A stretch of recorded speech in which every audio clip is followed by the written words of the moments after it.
You're listening to the CyberWire Network, powered by N2K.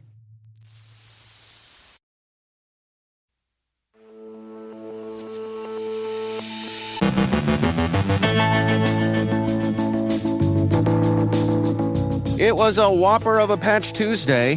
SonicWall urges immediate patching of actively exploited vulnerabilities.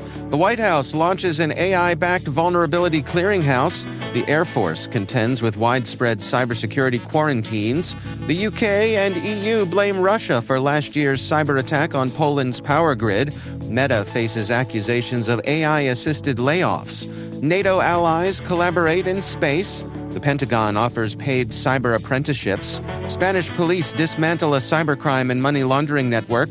Our guest is Clark Frogley, global head of fraud at Quantexa and former FBI agent, discussing the fraud-as-a-service economy and what banks are missing.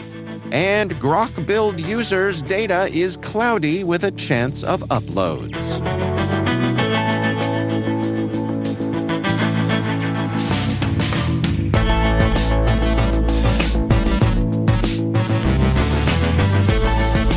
It's Wednesday, July 15th, 2026. I'm Dave Bittner, and this is your CyberWire Intel Briefing.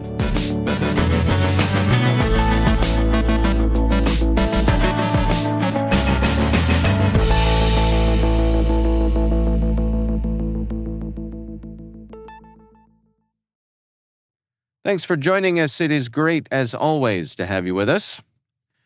Yesterday was Patch Tuesday, and it was a doozy. Microsoft's July Patch Tuesday delivered fixes for more than 570 vulnerabilities, nearly triple the record-breaking total from the previous month. The company attributed the surge to artificial intelligence accelerating vulnerability discovery, a trend Microsoft expects to continue.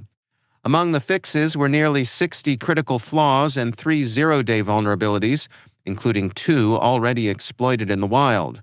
Researchers also highlighted a critical remote code execution flaw in Microsoft Copilot. Security experts warned that while AI is helping vendors identify and patch vulnerabilities faster, it's also enabling attackers to develop exploits more quickly, challenging traditional methods for assessing exploitability. Beyond Microsoft, Adobe released updates addressing 88 vulnerabilities across 12 products, while Siemens, Schneider Electric, and Rockwell Automation issued critical industrial control system patches. Google and Mozilla also updated Chrome and Firefox to fix critical browser flaws.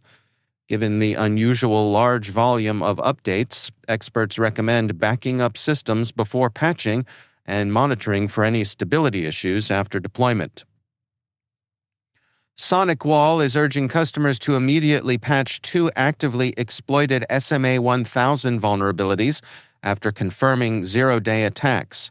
The flaws include a critical server-side request forgery vulnerability and a code injection bug that could enable arbitrary command execution. Affected SMA 1000 appliances should be upgraded to the latest hotfixes, as no alternative mitigations are available. SonicWall has also published indicators of compromise, while CISA added both flaws to its known exploited vulnerabilities catalog, requiring U.S. federal agencies to remediate by July 17th. The White House has launched Gold Eagle, an AI-backed vulnerability clearinghouse designed to improve coordination between government and industry on identifying, prioritizing, and remediating software vulnerabilities across critical infrastructure. Created under a June executive order, the initiative brings together the White House, CISA, the Departments of Treasury and Defense, and private sector partners. While Gold Eagle is already processing vulnerability reports, officials have not disclosed participating companies, how many findings have been handled, or which agency will oversee daily operations. The administration also has not detailed how the program will interact with existing federal vulnerability efforts. The initiative reflects a broader push to use AI to accelerate vulnerability management as advanced cyber-focused AI models become more widely available and agencies face tighter deadlines for remediating high-risk security flaws. The U.S. Air Force is working to restore access for personnel after widespread cybersecurity quarantines locked many users out of their computers, in some cases for days. The quarantines are triggered when devices miss required software updates, part of an effort to strengthen defenses against evolving cyber threats. As patching frequency increases, employees are expected to install updates promptly or risk their devices being isolated from the network.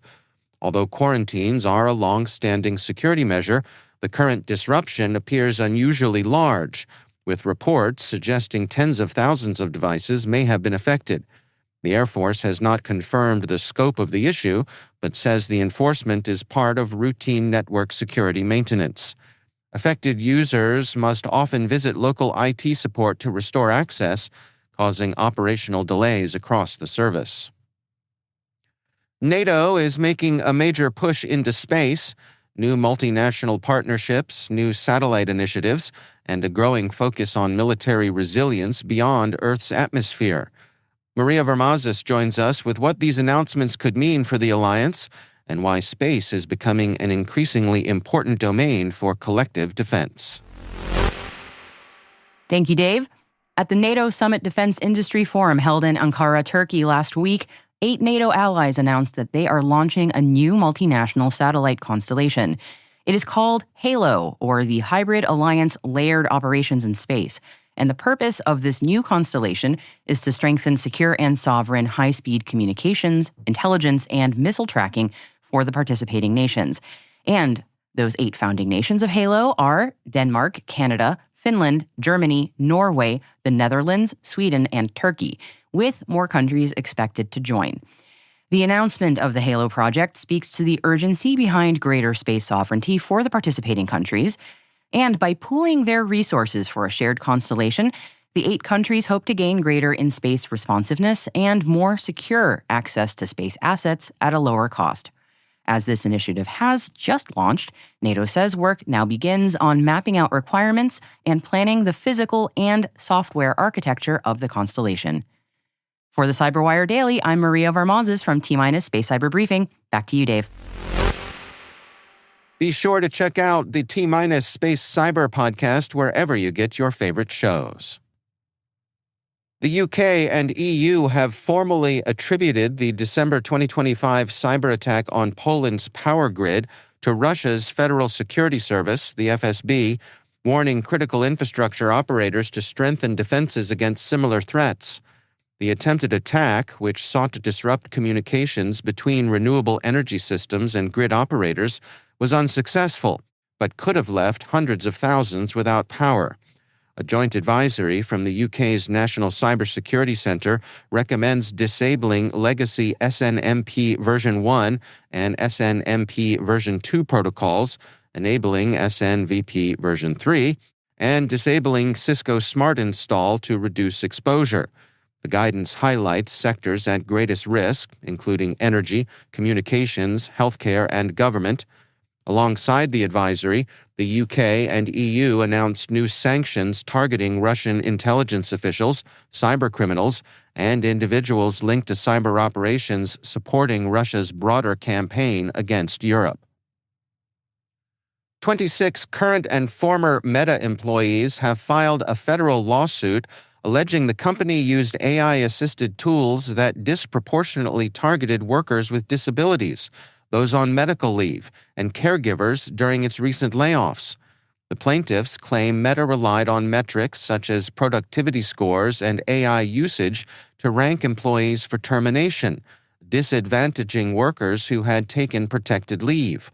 They're seeking a court order to temporarily halt the layoffs while pursuing their claims through arbitration. Meta denies the allegations, stating that workforce decisions were made by people, not AI. The lawsuit is believed to be the first major U.S. legal challenge alleging AI-driven discrimination in mass layoffs.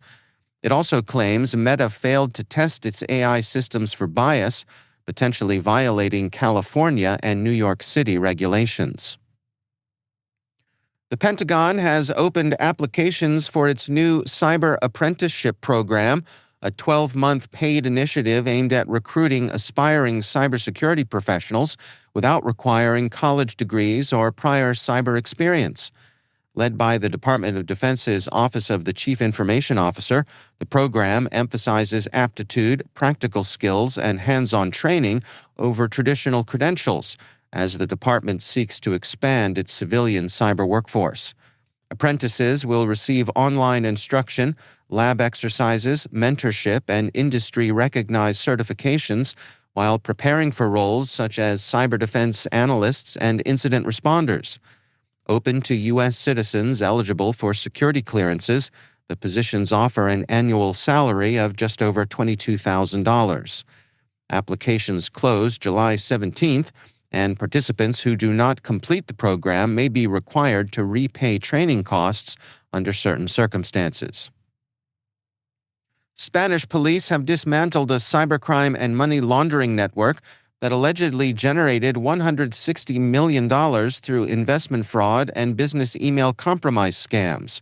4 suspects were arrested in Spain, Portugal, and Panama during a multinational operation supported by Europol and Interpol. Investigators say the group used more than 800 bank accounts and dozens of money mules to launder stolen funds. Authorities seized computers and smartphones, froze €3 million in criminal proceeds for potential victim restitution, and believe they've dismantled the organization by arresting its key operators.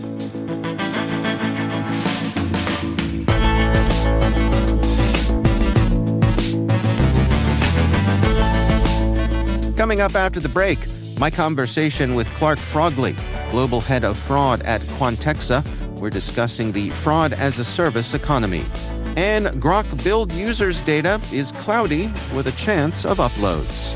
Stay with us.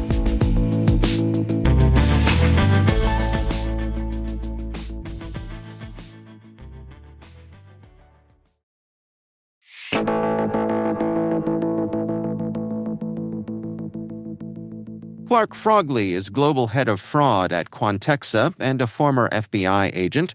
We got together to discuss the fraud-as-a-service economy and what banks are missing. I think, as everybody knows, right, the number of fraud incidents that are finding their way to the media, to, unfortunately, our own bank accounts and our own experiences has grown just dramatically. So as we look across the landscape with regards to fraud, the amount of fraud that's being driven by cyber-enabled events has just grown incredibly. The ability for us to look at fraud and not consider the impact from a cyber perspective is really come to a point where we just can't even think of them separately anymore. It is beyond what we may have anticipated, a number of years ago when we were doing this. In previous roles that I had, cyber's always been an issue, but I think the way that it's grown, the way that it's changed through synthetic IDs, through agentic AI, through fraud as a service, through all the different aspects of fraud today, it has just resulted in, I think, a phenomenal growth. And you'll see that in a lot of the reports that come out, whether it's the FBI's IC3 reports or some of the other reports that come out, really validate, right, the growth in which fraud has really begun to impact financial institutions and individuals' pocketbooks. Well, in your estimation, what is it that's driving this huge growth that we've tracked?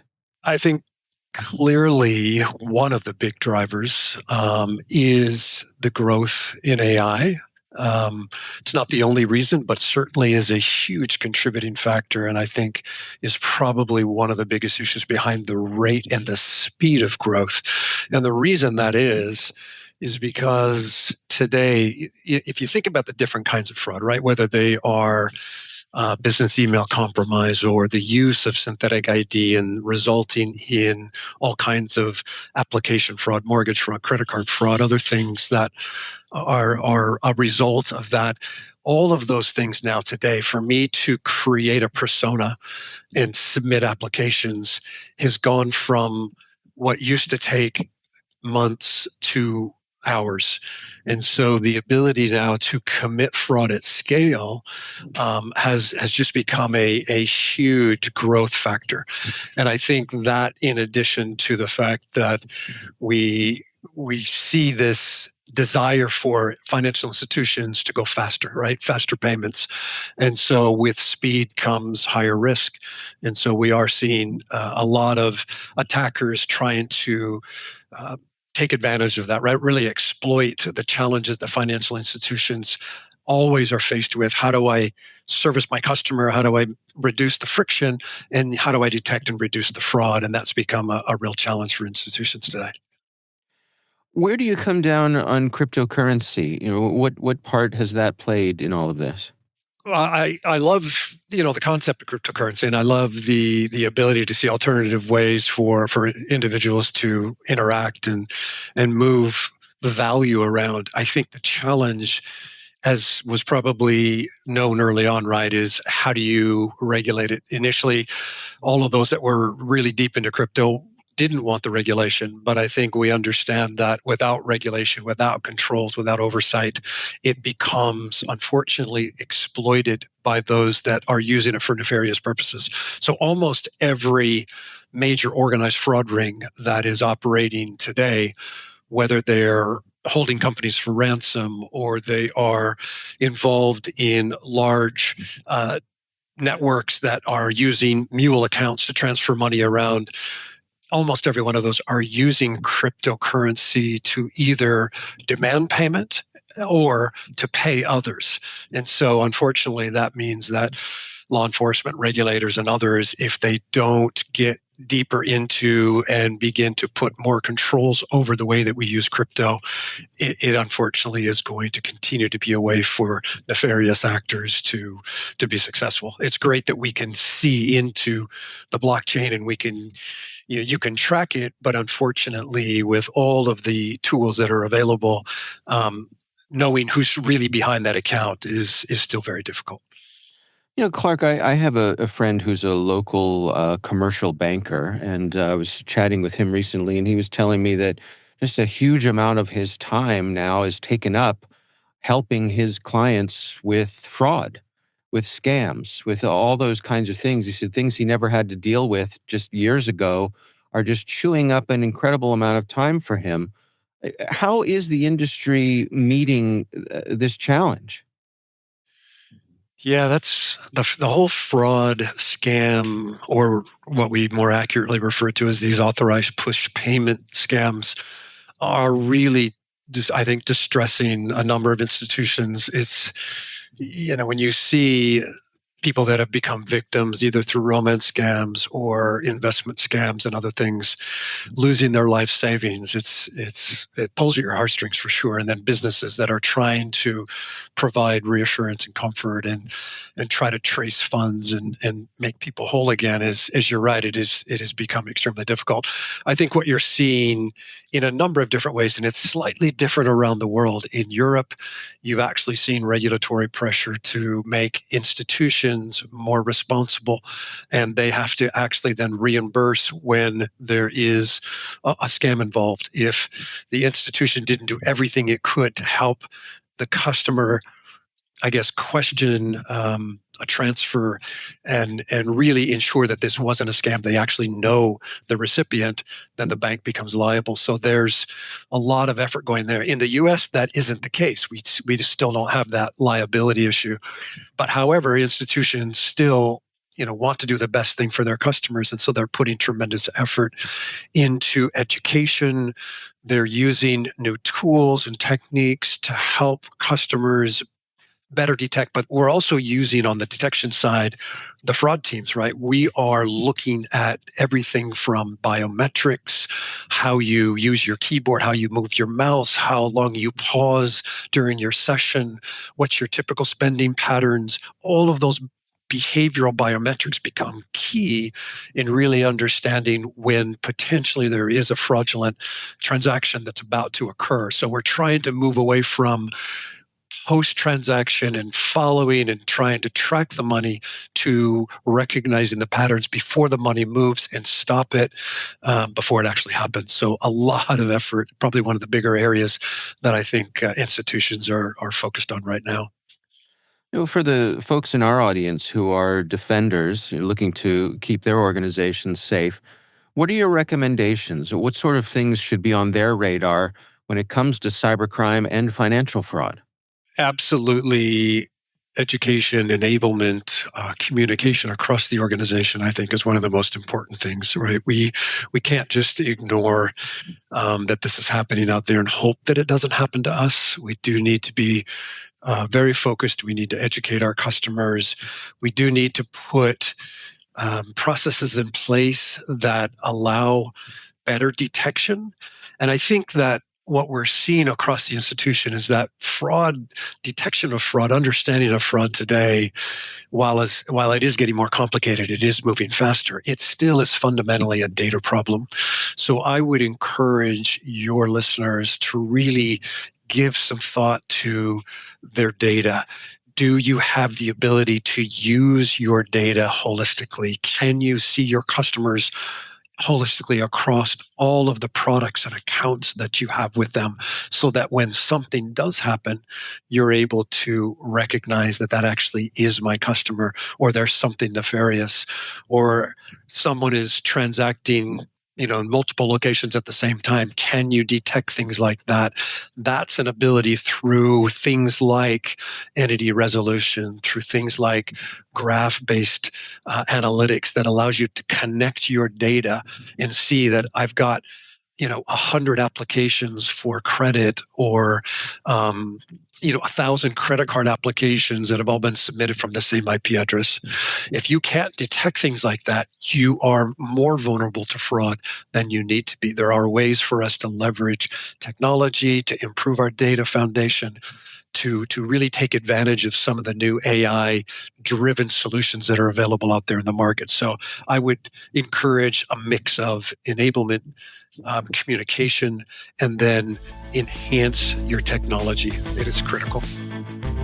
That's Clark Frogley, Global Head of Fraud at Quantexa.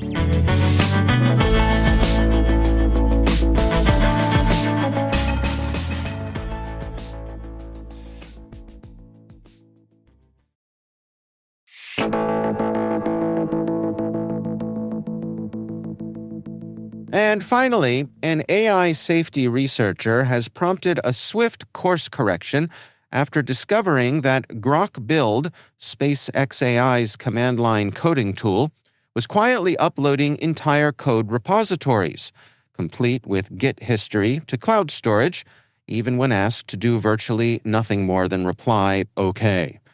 That is one way to interpret working behind the scenes. After the findings gained widespread attention, SpaceXAI flipped a server-side setting that stopped the full repository uploads, and Elon Musk pledged that all previously collected user data would be completely and utterly deleted, though that claim has not been independently verified.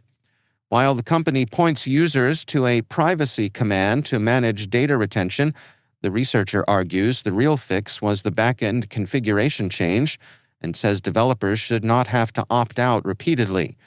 The episode underscores growing scrutiny of how AI coding tools handle sensitive source code by default.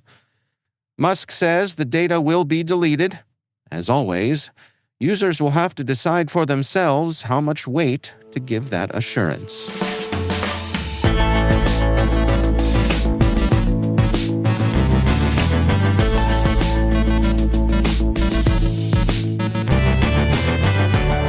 And that's the CyberWire. For links to all of today's stories, check out our daily briefing at thecyberwire.com. We'd love to know what you think of this podcast. Your feedback ensures we deliver the insights that keep you a step ahead in the rapidly changing world of cybersecurity. If you like our show, please share a rating and review in your favorite podcast app. Please also fill out the survey in the show notes or send an email to cyberwire@n2k.com. N2K's lead producer is Liz Stokes.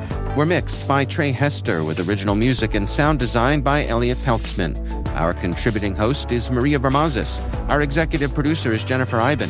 Peter Kilpie is our publisher, and I'm Dave Bittner. Thanks for listening. We'll see you back here tomorrow.